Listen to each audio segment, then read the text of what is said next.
네, 홍재근 연구원님 안녕하세요. 반갑습니다. 네, 오늘은 흥미로운 주제를 가져오셨다고 들었습니다. 바로 넥스트 메가 트렌드라는 주제로 이야기를 나눠보려고 하는데요. 네. 이게 아무래도 미래에 대한 얘기다 보니까 저를 포함한 많은 분들이 흥미롭게 느끼실 것 같아요. 네. 이 시점에 이 넥스트 메가 트렌드라는 이슈를 가져오신 이유는 어떤 이유에서일까요?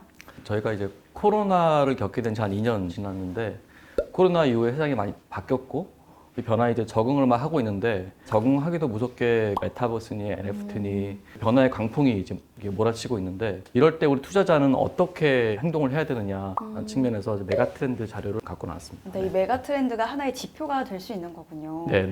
그렇다면 이 넥스트 메가 트렌드는 어떤 내용을 담고 있나요?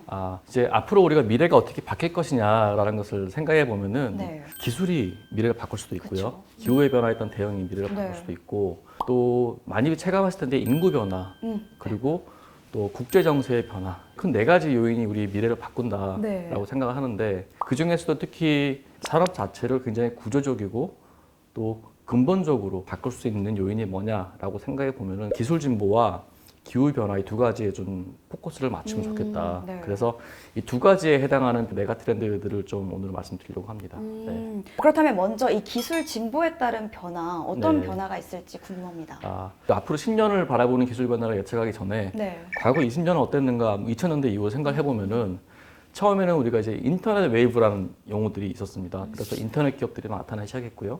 10년도 지난 다음에 모바일 퍼스트라는 키워드가 이 산업을 지배합니다. 그러면서 핸드폰과 관련된 앱, 콘텐츠, 디바이스 이런 것들이 이제 시장에서 성장을 하기 시작했고요. 인터넷 웨이브와 모바일 퍼스트 이후에 4차 산업혁명이라는 용어가 이제 나오기 시작했고 앞으로 10년은 어떻게 바뀔 것인가 더욱더 지능화되고 더욱더 무인화되고 더욱더 가상화되는 그런 방향을 통해서 이 4차 산업혁명이 2030년 그 이후로는 완성된 단계까지 갈 것이다. 그래서 우리가 지금 겪고 있는 4차 산업혁명은 맛보기에 불과하고 이제 시작이다. 그래서 지능화, 무인화, 가상화가 앞으로 가속화될수록 이 4차 산업혁명이 우리 삶을 바꾸는 그런 부분들이 굉장히 많아질 것이다. 라고 이제 생각을 하고 있습니다. 네, 앞으로 10년은 이 디지털 전환이 지능화, 무인화, 가상화 되는 방향으로 나아갈 거라고 말씀을 해주셨는데 네네. 이러한 변화를 주도하는 산업이 구체적으로 어떤 것들이 있나요? 네. 지능화는 일단 AI를 우리가 다 생각해 볼 수 있습니다. 네. AI는 우리에게 대중화되기 시작한 맞아요. 거거든요. 이런 AI와 네. 양자 컴퓨터라는 새로운 컴퓨팅 플랫폼이 열심히 상용화를 위해서 달려가고 있습니다. 그래서 이런 AI와 양자 컴퓨팅 플랫폼이 결합한다면은 네. 4차 산업혁명을 완성시킬 그런 진정한 기술이다. 그래서 지능화는 그렇게 갈 것이고 네. 생각을 하고요. 무인화는 우리가 생각하는 이제 자율주행차 같은 이런 운송업뿐만 아니라 금융, 부동산, 레저, 그다음에 디지털 콘텐츠 여러 분야까지 미래 모빌리티와 이제 로봇 산업이 이끌어 갈 것이다.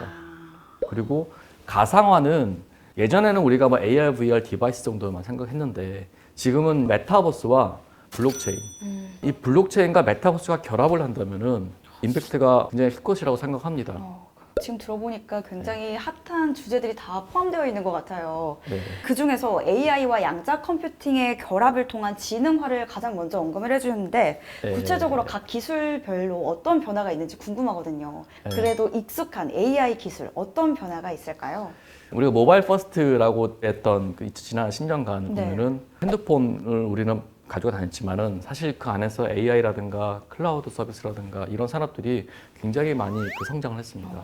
많은 분들이 이 AI에 대해서 친숙하게 된 계기는 2016년도에 있던 이세돌 구단과 알파고의 대결이었죠. 네. 그랬는데 그 알파고마저도 지금은 굉장히 진부한 AI가 됐습니다. 그래요? 그만큼 이제 AI도 기술 개발이 많이 됐고 특히 우리가 AI라고 하면은 전지전능한 어떤 AI 모습을 기대를 하는데 그 AI가 우리가 소위 얘기하는 강한 인공지능이라는 겁니다. 전문적인 용어로 Artificial General Intelligence라고 하는데 그 강한 인공지능을 향한 원천 기술에 대한 개발도 많이 하고 있습니다. 오픈 AI라고 하는 이제 글로벌 AI 연구 단체에서 만든 GPT-3라고 하는 AI 언어 모델이 있습니다. 이 GPT-3는 스스로 단편 소설도 쓰고요. 사람이 메일을 보내면 거기에 답장을 하면은 이게 인공지능이 답장을 한 건지 사람이 답장을 한 건지 이렇게 헷갈릴 정도로 자연스럽게 답장을 합니다. 이 기술을 마이크로소프트사가 그 오픈 AI로부터 독점 라이선스를 취득을 했습니다. 그렇게 AI 기술이 많이 이제 디벨롭되고 있는 상황이고 네. 이제 여기다 양자 컴퓨팅이 이제 결합한다면은 이제 또 다른 그 임팩트가 있을 거라고 생각합니다. 이 AI 기술과 또 양자 컴퓨팅이 결합해서 지능화를 이끌어낼 거라고 말씀해 주셨는데 네네. 양자 컴퓨팅은 사실 생소하거든요. 이 양자 컴퓨팅은 일단 우리가 기존에 생각하던 컴퓨터하고 비교해서 설명을 드리면 네. 편할 것 같아요. 기존의 컴퓨터를 가지고 우리가 이제 알파고를 만들었지 않습니까? 네. 슈퍼컴퓨터는 하나하나 확률들을 다 찾아서 그걸 계산을 합니다. 이길 확률들을. 네. 그런데 양자 컴퓨터는 그 모든 확률들을 네. 동시에 해야 한다. 아, 그러다 보니까 속도가 아주 빠르다. 어떻게 동시에 하느냐. 네. 이거를 설명을 드리려면은 기본적으로 세 가지를 알고 계셔야 됩니다. 네, 일단은 당황하지 마시고 네. 불확정성의 원리, 중첩, 그 다음에 얽힘 이 세 가지인데 네. 아나운서님과 저는 분자로 구성되어 있습니다. 이 분자는 다시 원자로 쪼개집니다. 네.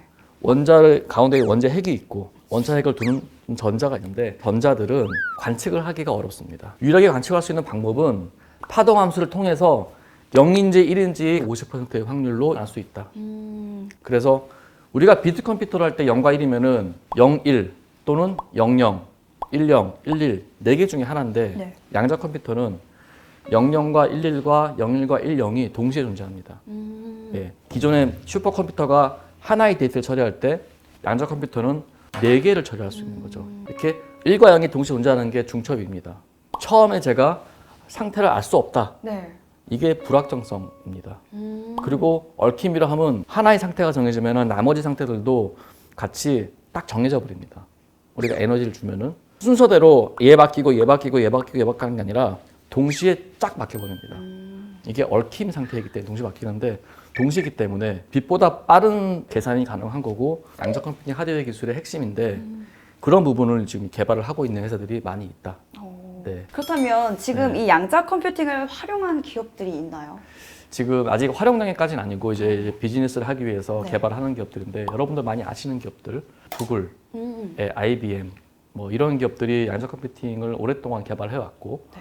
굉장히 낮은 온도에서 양자를 안정적으로 유지하는 초전도 소자를 이용한다든지 그 다음에 상온에서 하는 이온 트랩을 이용한다든지 네. 이런 기술들이 있는데 아직은 어떤 기술이 표준 기술이다라고 우리가 알 수 없고 네. 두 방식 간에 어떤 방식이 보다 이제 효율적인 양자 컴퓨팅 방식이냐 이런 것들은 앞으로 3, 4년은 걸릴 것이다. 그래서 2030년 정도면은 B2B나 B2G 방식으로 또는 클라우드를 이용해서 양자 컴퓨팅의 성능을 체감할 수 있는 그런 것이 가능하지 않을까라고 전문가들이 예상을 많이 하고 있습니다. 이제 두 번째로 언급해 주셨던 지능화 다음에 네. 무인화는 이 미래 모빌리티와 로봇이 이끌어갈 것이라고 이렇게 말씀을 해주셨는데 네. 구체적으로 어떤 변화를 예상해 볼 수 있을까요? 일단은 모빌리티니까 자율주행차 생각하시겠죠? 현재는 우리가 반자율주행 레벨 2 정도가 시장의 주류로 적용되고 있는 네. 방식이고 레벨 3는 이제 올해부터 대형 자동차 회사들이 이제 양산을 돌입하겠다고 하는데 양산을 한다고 해서 이게 시장의 주류가 되는 건 아닙니다. 그렇죠. 지금 기술적으로는 레벨 3, 레벨 4 뭐 그 이상도 가능하다고 하는데 어. 시장의 주류로 자리 잡는 데까지는 사람들이 그걸 사회적으로 수용해야 되고 네. 제도가 그거를 인정해야 되기 때문에 5년 또는 10년의 시간이 지속적으로 걸릴 것이 생각되고요. 네. 또 로봇 같은 경우에도 의료 현장이라든지 네. 안전 재난 이런 부분에서 사람이 할 수 없는 부분이 네. 많아지는데 그런 부분으로 새로운 이제 서비스 로봇들이 계속 개발되고 있습니다. 결국 이제 지능화하고 연결되는 부분이고 예전에는 자동화였다면은 자율화로 가고 있기 때문에 그 로봇의 활용도라든지 쓰임새가 훨씬 좋아질 것이다. 그렇다면 이제 지능화, 무인화에 네. 이어서 마지막 세 번째 가상화는 네. 블록체인과 메타버스의 결합으로 이루어진다고 말씀을 해주셨는데 네, 먼저 그렇죠. 블록체인은 어떻게 메타버스와 연결이 될 수 있고 네. 또 어떤 방식으로 가상화를 이끌어내는지 궁금합니다.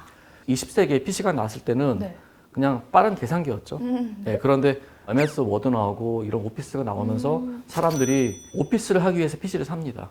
그래서 네. 마찬가지로 사실 최초의 블록체인인 비트코인 같은 경우에도 블록체인 네트워크에 올리기 위해서는 암호를 해독을 해야 되고 그러기 위해서 많은 컴퓨팅 자원과 에너지를 동원해야 되고 비효율적인 네트워크이기 때문에 네. 그 기술이 갖고 있는 그런 아주 숭고한 철학 그 다음에 목표에 비해서 좋은 기술이지만 그냥 코인 정도였다고 하면은 지금은 블록체인 1.0, 2.0, 3.0으로 가고 있고 블록체인이 굉장히 당초 우리가 목적했던 탈중앙화의 어떤 원천 기술로서 역할을 하게 될 것이다라고 생각을 합니다. 그리고 우리가 한 3년 전만 해도 메타버스라는 용어가 없었습니다. 네. 메타버스는 버스지 않습니까? 세계입니다. 네. 굉장히 다채로운 세계관을 통해서 이러한 현실들을 만들어낼 수 있는데 현실만 만들면 뭐합니까? 우리가 신뢰할 수 있어야 합니다. 그런데 여기에 블록체인이 들어가면은 소위 NFT 같은 소유권을 증명해 줄 수 있는 수단이 있는 것이고 블록체인을 통해서 신뢰 인프라로서 작용을 하기 때문에 이 블록체인은 굉장히 대중화될 것이다. 메타버스가 하나의 킬러 앱 역할을 할 것이다. 그런 관계가 있다고 생각합니다. 지금까지 이 미래의 디지털 전환을 가속화시키는 지능화, 무인화, 가상화에 대해 말씀을 나눠봤는데요. 네. 그렇다면 아까 말씀해주신 기후 변화, 이 기후 변화에 따른 변화는 어떻게 예상하시나요? 기후 변화는 기후에 우리가 포커스를 맞추는 게 맞는데 네. 우리가 산업을 생각하면은 기후 그 다음으로 우리가 에너지 트랜지션, 에너지의 전환을 우리가 좀 생각을 해봐야 됩니다. 네. 그래서 예전에 에너지원은 땔감이었죠, 목재. 예, 거기서 석탄으로 넘어온 게 그 영국의 증기기관 발명을 통해서 보다 효율적인 에너지원이 필요했기 때문에 목재에서 석탄으로 넘어왔습니다. 에너지 트랜지션 1차. 네. 그때는 영국이 세계경제 패권을 장악했습니다. 그리고 석탄이 한 100년 정도 있다가 네. 석유로 이제 에너지원이 전환됐습니다. 그 배경은 미국에서 내연기관차 산업이 이제 성장하기 시작합니다. 동시에 석유의 시추 기술이라든지 석유를 정제하는 화학 기술이라든지 이런 것들이 같이 발전합니다. 그러면서 보다 더 효율적인 에너지원으로 갈아탈 수 있는 기술적인 동력이 만들어진 겁니다. 이 과정이 2차 네. 에너지 트랜지션. 에너지 전환이라는 것은 과거에는 기후변화하고 그렇게 직관된 그런 이슈는 아니었습니다. 그때는 기술 혁신을 통해서 에너지가 변했다면 네. 지금은 이 기후변화가 사실은 가장 큰 원동력이 됩니다. 기후변화에 대응하기 위해서 규제를 계속 강화하는 것들이 이 에너지 트랜지션의 원동력이고 특히 유럽이라든지 이런 데서 강화되고 있습니다. 예전에 2019년도에 보면은 전 세계 탄소 배출량이 약 19% 정도를 차지하는 국가에서 탄소 관련된 규제를 입법을 발의하거나 입법을 추진하고 있었는데 2021년 1분기 기준으로 보면은 네. 전 세계 탄소 배출량이 약 73% 정도를 차지하는 나라에서 탄소 관련된 직접적인 규제도 만들어지고 네. 국제 협력을 공조해 가면서 네. 규제가 강화되다 보니까 탄소에 관련된 비용이 비싸지고 화석연료를 쓰기가 불편해지는 방향으로 가면서 지금보다는 그런 화석연료의 사용 비용이 한 5배까지도 올라간다는 그 국제에너지기구의 전망이 있습니다. 결국에는 이 에너지 트랜지션이 신재생 에너지 쪽으로 이동하는 이것이 에너지 트랜지션의 이제 한 방향이다. 기후 변화에 따른 방향이고 아까 제가 영국에서 미국으로 에너지 패권, 세계 경제 패권이 같이 넘어왔는데 네. 앞으로 신재생 에너지가 되면은 세계 경제 패권이 또 같이 어디로 넘어갈지는 아무도 이것도 우리가 하나의 관전 포인트가 됩니다. 네, 마지막입니다. 이 신산업 메가 트렌드에 대한 투자를 위해 투자자들이 네. 투자를 할 때 고려해야 할 점이 있다면 어떤 점이 있을까요? 예, 제가 10년을 두고 이런 변화가 일어날 거다라고 네. 생각해 봤을 때 지능화, 무인화, 가상화, 뭐 탈탄소화에 따른 에너지 트랜지션 이런 것들을 말씀드렸는데 네. 그만큼 굉장히 유망한 기업들이 많이 생겨나고 있고 기술 개발들이 일어나고 있는데 소위 말해서 시장을 지배할 수 있는 기업, 시장 지배자라고 하는데 그런 기업들은 아직까지 우리가 확인할 수가 없습니다. 지금 이제 막 스타트업으로 생겨나고 있지만 경쟁을 통해서 퇴보할 수도 있고요. 이런 리스크를 우리가 처음부터 다 떠안고 길게 투자하는 것은 위험하다. 그렇죠. 그렇기 때문에 철저하게 분산 투자가 필요하고 그 다음에 새로운 애들이 올라오면은 종목도 변경해주고 네. 또 잘하는 애들이 있으면 비중도 넓혀주고 이런 리밸런싱이 필요합니다. 그래서 이런 분산 투자라든지 리밸런싱을 같이 해줄 수 있는 수단이 ETF라든가 펀드라든가 이런 걸 통해서 시장 지배자가 나타나면은 그때부터 그런 기업들에 대한 비중을 조금씩 확장해 나가는 방식이 현명한 투자 방식이 아니겠는가 생각을 하고요.